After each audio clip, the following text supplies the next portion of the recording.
Hello, I'm here with my mom, Shannon, and this is the opening of my local history career project.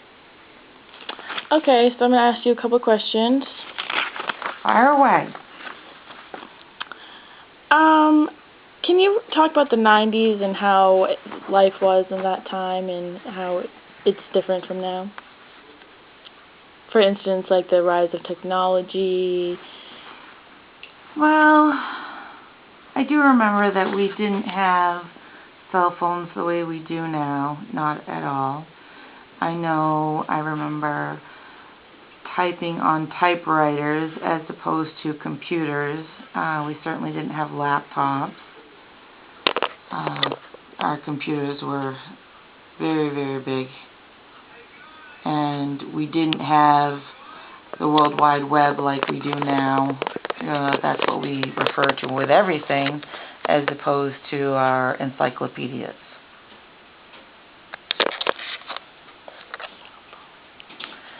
And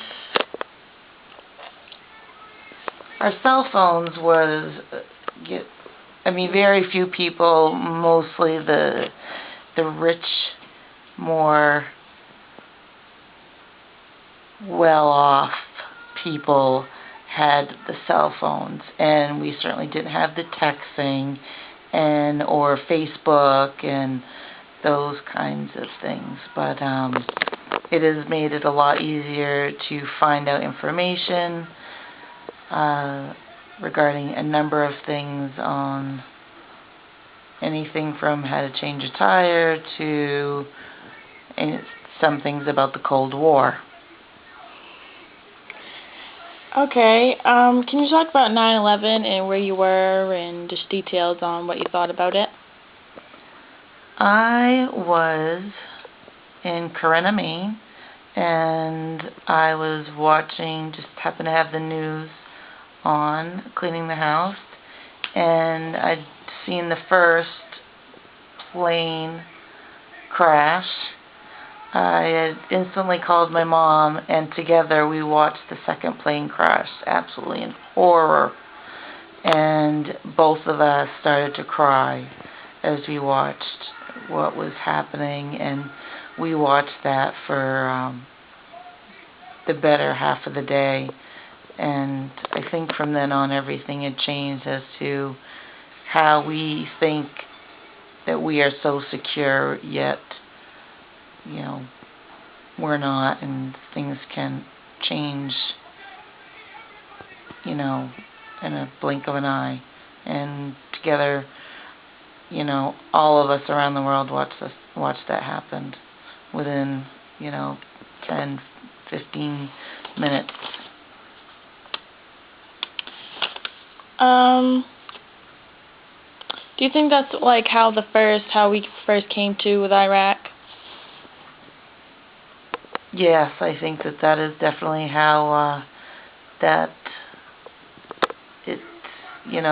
Bush was like definitely saying how this will not go overlooked, and I think that's why Iraq was a big focal point in his administration, and it still is today. Did you like Bush as a president? There was things that Bush did very, very well, but towards the end of his administration, I believe that he could have done things a lot better. Such as?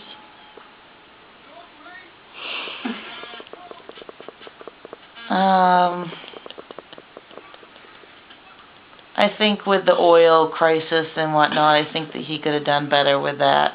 But and Al-Qaeda, I think that he could have done a much better job in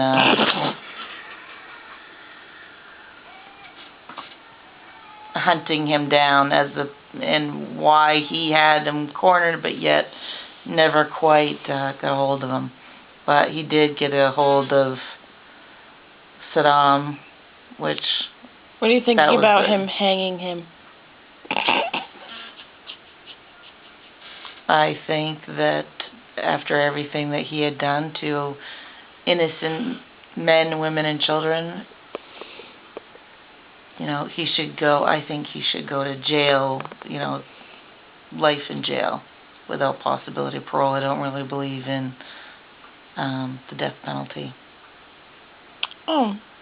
Well, do you think it's right that we're over in Iraq right now? Do you agree with it? There's pros and cons to that. I really don't want to see men and women over there, but yet we do, men, but the men and women and children over there need us. They need us to help. But as far as, us having our own casualties over there is, puts you in a bad spot as to yes or no, should they be over there. It's more complicated than a yes or no answer. Do you think maybe this war is, like, as bad as the Cold War, or do you think it's just not?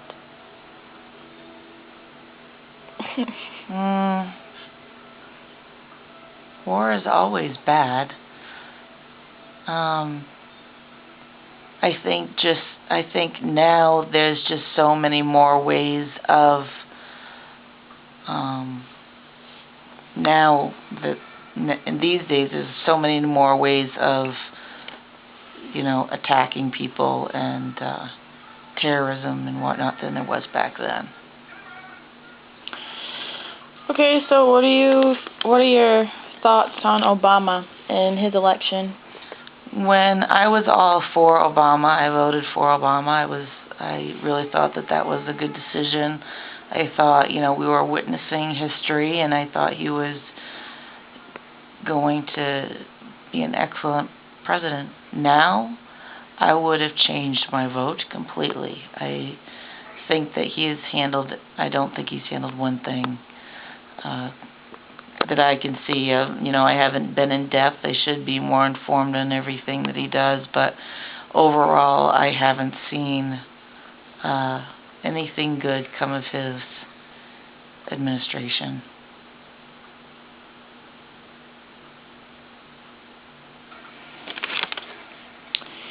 Okay, so thank you very much, and that's the end of our interview. You're welcome.